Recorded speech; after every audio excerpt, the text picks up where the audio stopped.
আমাকে ছাড়। আমার সাথে এমন করিস না। আমি প্রচুর ব্যথা পাচ্ছি। তুই আমার সাথে লুডু খেলা খেলিস না, পরে তোর আব্বু জানলে বিপদে পড়ব। আরে আম্মু, তুমি চিন্তা করো না।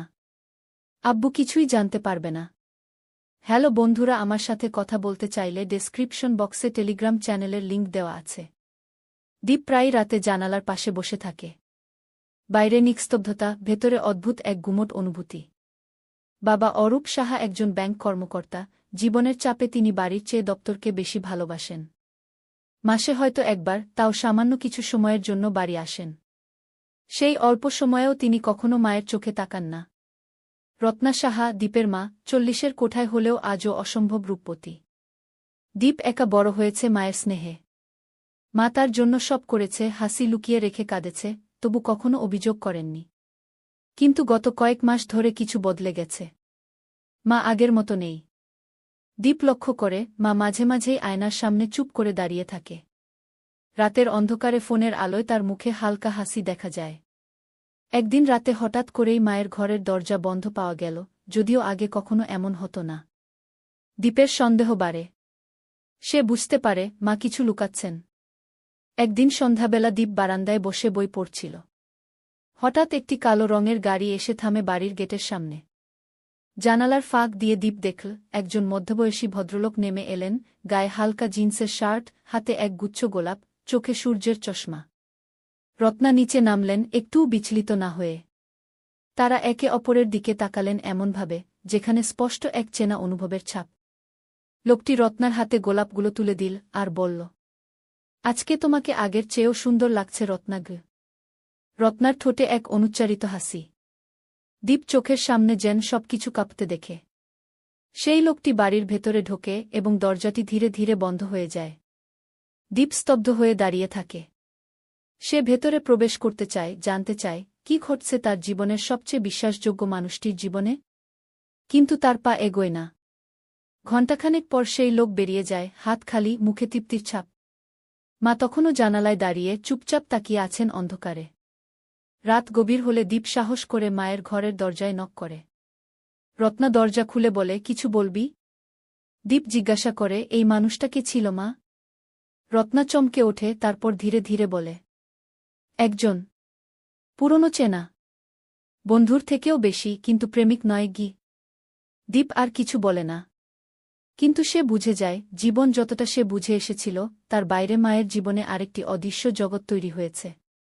সে রাতে দীপ ঘুমাতে পারে না।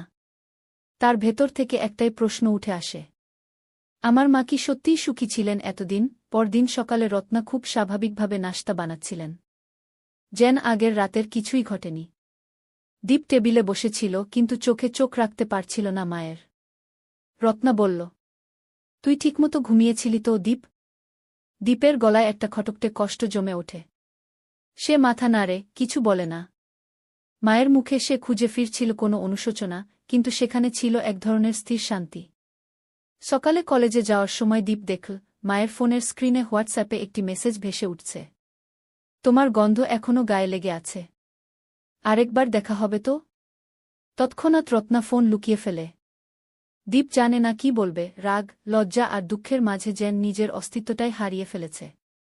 সন্ধ্যাবেলা সে চুপি চুপি মায়ের মোবাইল হাতে নেয়, পাসওয়ার্ড জানে না, কিন্তু আশ্চর্যভাবে ফিঙ্গারপ্রিন্ট দিয়ে খুলে যায়। হোয়াটসঅ্যাপে একটি নম্বরের নাম সংরক্ষিত, অমিত দাগ। বার্তাগুলোর মধ্যে ছিল এমন সব শব্দ যা কোনো স্বামী স্ত্রীর মাঝেও হয় না আজকাল। তোমার চোখে যখন তাকাই মনে হয় বাঁচার মানে বুঝি গে। তোমার গলা শুনে মনে হয় পৃথিবীর সব কোলাহল থেমে যায়। তুমি যদি চাও আমি সব ফেলে তোমার পাশে থাকব। দীপ সেই নম্বরে কল দেয়। ফোনটি রিসিভ হয়। হ্যালো। গলায় ছিল এক ধরনের ভারিক্কি মায়া। দীপ নিজেকে সামলে বলে, আমি রত্নার ছেলে। আপনি তার জীবনে ঠিক কী ভূমিকা রাখছেন জানতে চাই। ওপাশে একটু নীরবতা। তারপর শান্ত গলায় সেই মানুষটি বলে, দীপ, আমি তোমার প্রশ্নের উত্তর দিতে পারি, কিন্তু উত্তর শুনে হয়তো তুমি আরও কষ্ট পাবে। তবু বলি, তোমার মা মানুষ, তার ভালোবাসা, স্পর্শ, সহানুভূতি লাগে। আমি তাকে শুধু ভালোবাসি না, তাকে বুঝতে পারি। দীপ জবাব দেয় না। ফোনটা কাপা হাতে কেটে দেয়। মাথার মধ্যে শুধু ঘুরে বেড়ায় একটি কথা, আমার মা কিসের জন্য এই সম্পর্কে জড়িয়ে পড়েছেন? রাতে মাকে সে জিজ্ঞাসা করে। তুমি কি তাকে ভালোবাসো মা? রত্না চমকে তাকায়, দীপের চোখে চোখ রেখে বলে, হ্যাঁ, আমি তাকে ভালোবাসি। কারণ সে আমাকে আমি হিসেবে দেখে, স্ত্রী নয়, মা নয়, শুধু একজন নারী হিসেবে। দীপের বুক ফেটে চিৎকার বেরিয়ে আসে না, শুধু এক ফোঁটা অশ্রু গড়িয়ে পড়ে। সেই রাতটা ছিল দীপের জীবনের সবচেয়ে অস্থির রাত। নিজের বিছানায় শুয়ে থাকলেও মনে হচ্ছিল সে যেন একটা অচেনা জগতে পড়ে গেছে। রত্না, যে মা একসময় তার হাত ধরে স্কুলে নিয়ে যেত, রাতে গল্প শোনাত, আজ তার চোখে এক রহস্যময় নারী। সকালে নাশতার সময় দীপ হঠাৎ বলে ফেলে, তোমার কি কখনো মনে হয়নি আমার উপর তোমার দায়িত্ব ছিল? আমি জানতাম না যে তুমি কারো সাথে এতটা জড়িয়ে আছো। রত্না মাথা নিচু করে চুপ করে থাকে কিছুক্ষণ, তারপর ধীরে বলে, তুই সবসময় আমার প্রথম দায়িত্ব ছিলি, এখনও আছিস। কিন্তু দীপ, মা হওয়া মানেই কি নিজের সব অনুভূতিকে মেরে ফেলা? এই প্রশ্ন দীপকে থামিয়ে দেয়। সে সারাদিন কলেজে থেকেও ক্লাসে মন বসাতে পারে না। একঘেয়েমি, অস্পষ্টতা এবং একটা অজানা লজ্জা তাকে কুরে কুরে খায়। তবে সেই সন্ধ্যায় কিছু একটা বদলে যায়।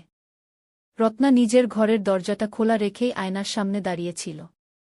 দীপ চুপি চুপি সেখানে এসে দাঁড়ায়, মায়ের প্রতিচ্ছবি দেখে। সে দেখে একজন মা নয়, একজন নারী দাঁড়িয়ে আছে, চোখে ক্লান্তি, তবু মুখে সাহস।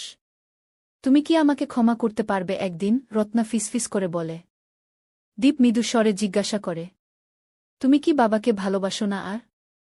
রত্না দীর্ঘশ্বাস ফেলে, ভালোবাসা ছিল, কখন যে দায়িত্বে রূপ নীল বুঝিনি। সে শুধু টাকা পাঠায়, কিন্তু মন নয়। অমিত আমাকে মন দিয়ে বুঝতে চায়। তুই কি বুঝবি দীপ, আমি কারো কাছ থেকে আমি হতে চেয়েছিলাম? দীপ কিছুক্ষণ নীরব থাকে, তারপর মাথা নিচু করে ঘর থেকে বেরিয়ে যায়। রাতের আকাশে অন্ধকার ভীষণ ঘন হয়ে আসে। দীপের মনে এখন যুদ্ধ, মায়ের প্রতি ভালোবাসা, সম্মান, কিন্তু তারই সঙ্গে এক ভয়াবহ দ্বন্দ্ব। এই সম্পর্ক যদি ভুল হয়, তবে মাও কি ভুল মানুষ? নাকি সমাজের নিয়মটাই ভুল? দিন পেরোতে থাকে, কিন্তু দীপের মন যেন স্থির হয় না। কলেজে পড়ালেখায় মন বসে না, বন্ধুরা প্রশ্ন করে, সে এড়িয়ে যায়। রাতে বাড়ি ফিরে যখন সে মায়ের চোখে চোখ রাখে, সেখানে দেখে ভয় নয়, বরং এক ধরনের প্রত্যাশা। একদিন দুপুরবেলা মা হঠাৎ তার ঘরে এসে বলে, তুই যদি চাস, আমি সব শেষ করে দিতে পারি দীপ। অমিতের সঙ্গে যোগাযোগও বন্ধ করব। শুধু বল, তোর চোখে আমি আবার সেই মা হয়ে উঠতে পারব কি না? দীপ স্তব্ধ হয়ে থাকে। মনে মনে জানে, মা তাকে বোঝাতে চাইছে না, বরং বুঝতে চাইছে। সে বলে, তুমি যদি ভুল করো মা, আমি মানুষ হিসেবে তোমাকে মাফ করতেও পারি। কিন্তু যদি তুমি ভেঙে যাও, আমি আমার মাকে হারিয়ে ফেলব। আমি চাই না তুমি মরে বাঁচো। রত্না একটুও কথা বলতে পারে না। তার চোখে অশ্রু, কিন্তু সেই চোখেই দীপ দেখে এক ধরনের প্রশান্তি। যেন এতদিন পরে কেউ তাকে সত্যিকারের ভাষায় বোঝাতে পেরেছে। সেই রাতে দীপ মায়ের ফোনে অমিতকে মেসেজ করে, তোমার সঙ্গে আমার মায়ের সম্পর্কের মধ্যে আমি দাঁড়াতে চাই না, কিন্তু তাকে ভাঙলে আমি আর চুপ থাকব না। অমিতের উত্তর আসে, আমি তাকে ভালোবাসি দীপ। আর যদি ভালোবাসায় প্রতিশ্রুতি দিতে হয়, আমি তা দিতে প্রস্তুত। কয়েকদিন পর হঠাৎ দীপ দেখে মা বদলে গেছেন। আগের মতো রাতভর ফোনে ব্যস্ততা নেই, আয়নার সামনে নীরবতা নেই। মা যেন নিজের সঙ্গে বোঝাপড়ায় পৌঁছে গেছেন। এক রাতে রত্না দীপকে ডেকে বলে, আমি অমিতকে বলে দিয়েছি, আমার ছেলের ভালোবাসা ছাড়া আমি কিছু গ্রহণ করতে পারব না। আমি যদি আরেকবার ভালোবাসা পাই, সেটা তোর সম্মতি নিয়েই হবে। দীপ নিঃশব্দে মায়ের পাশে গিয়ে দাঁড়ায়। মা, আমি শুধু চাই তুমি সুখী হও।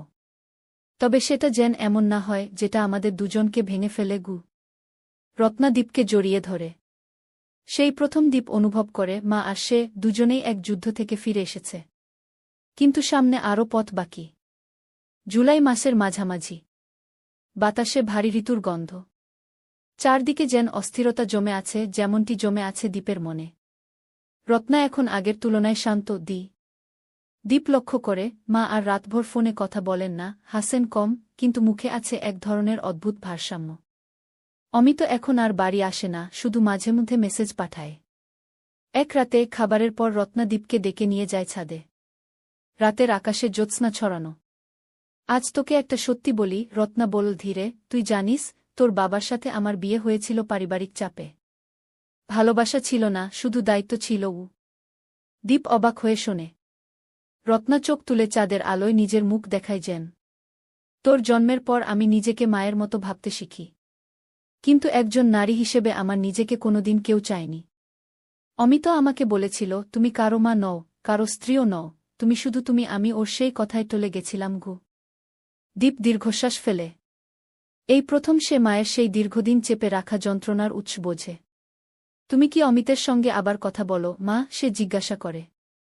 রত্না কিছুক্ষণ চুপ থেকে বলে, না। আমি বলেছি, যদি কখনো তুই চাস, তখনই আমি তার কথা আবার ভাবব। আমি তোকে ভেঙে দিয়ে আর নিজেকে সাজাতে পারব না গিয়ে। এই কথা শোনার পর দীপের চোখ ঝাপসা হয়ে আসে।